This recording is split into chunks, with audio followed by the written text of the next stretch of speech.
everybody. Hope everyone's okay and keeping sane and keeping safe during this lockdown. Just wanted to do a quick live video on my profile for you all on pivoting. Okay, so what the hell is pivoting and what's everyone on about? All right, now sorry to disappoint all those who like a good Microsoft Excel, sheet. This spreadsheet, this is not about pivot tables and creating things in Excel. This is about pivoting, okay? And we'll come on to exactly what it is in a minute. Now, a lot of businesses and entrepreneurs are talking about pivoting at the moment, but what is it and why should you actually care? Well, if you're in business, be it property or not, chances are this coronavirus and the lockdown are having effect on your business in some way. In some cases, that might be a positive effect. In a lot of cases, it's more of a negative effect. Okay, now I've done a lot of videos on my Facebook page around dealing with a lot of this stuff and dealing with how to get through lockdown, etc. So feel free to check some of that stuff out. Okay, but feel free to go over there and have a look. But as a lot of you will know, I class myself as a property developer, investor, and entrepreneur. Now, my previous life was in the corporate world as a consultant.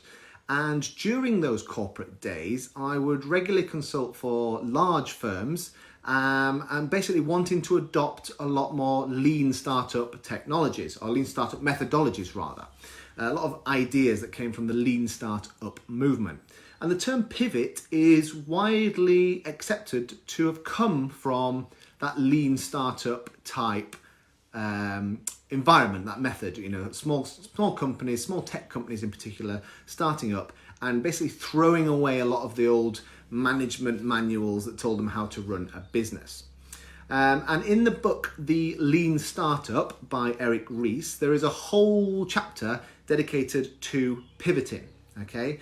And in the book, it defines pivoting as a structured course correction designed to test a new fundamental hypothesis about the product, strategy, or engine of growth. Okay, so some complex words in there, but generally the two things to pick out there is structured and course correction. Okay, now what a lot of people don't understand about pivoting is it's not necessarily about a complete change of business model. Okay, it can be subtle changes to part of your existing business model. All right. So here's an example for you. As many of you will know, one of our property businesses is serviced accommodation. So the provision of short-term stays for leisure and corporate guests.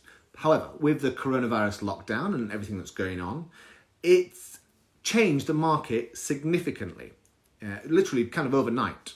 So I've seen some people who are also in the service accommodation sort of strategy arena, they've just basically changed their business model by either giving up, in some cases, just kind of shutting down everything, running away and hibernating and hoping for it to get better at some point in the future. I've seen some people change their business model completely, moving from service accommodation to sort of buy-to-lets, more longer-term lets.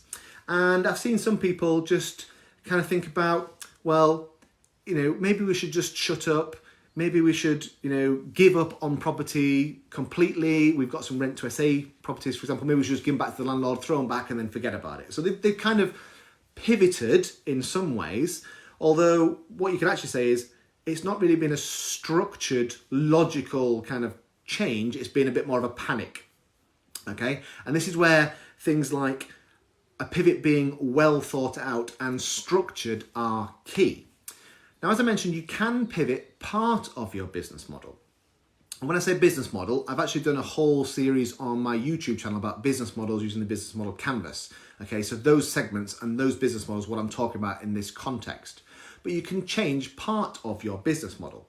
So for example, when the lockdown started and leisure guests stopped coming and corporate travel guests stopped traveling, that left us with a customer segment that looked very much like key workers. Okay, so we switched our customer segment from those leisure and corporate guests to key workers. Okay, so we pivoted part of our business model. We didn't throw everything away. We didn't stop. We just changed certain parts of our business model to adapt to the new normal, if you like, the new market. And that's a good example of pivoting one part of your segment. Another part is you may have seen recently, particularly if you're in service accommodation, that Booking.com and Airbnb, etc., have stopped everyone's calendars. They've closed everyone's calendars so you can't get any more bookings. Okay, now that's what we would call the channels segment. So how do we get to market? What channels do we use? So we now have to pivot again slightly from using the channels that we had existing, like the Booking.coms and the Airbnbs, and focus more on those direct bookings. So our channels have now pivoted into a new normal, which is to try and get more direct bookings. Okay, so those are some examples of what pivoting is and how it can work, and two examples that I've kind of used in my business recently. But here's some ideas to help you think about pivoting as well. Okay, now these might be personal or business, it doesn't really matter, but just have a think about this. So number one, look at the market. What is the market telling you? What is it doing? How is it impacting your business? Okay, so have a good look at that market. Okay. Second thing is have a look at the components of your business model, the different segments that make up your business model, okay? And a couple of things to think about there are customers, as already mentioned. How are your customers now going to get your products and services? Second thing, products and services. How do you add value to your customers? Third thing to think about is revenue streams, okay? So have your revenue streams changed? Have they dried up? Can you pivot how you get certain revenue streams?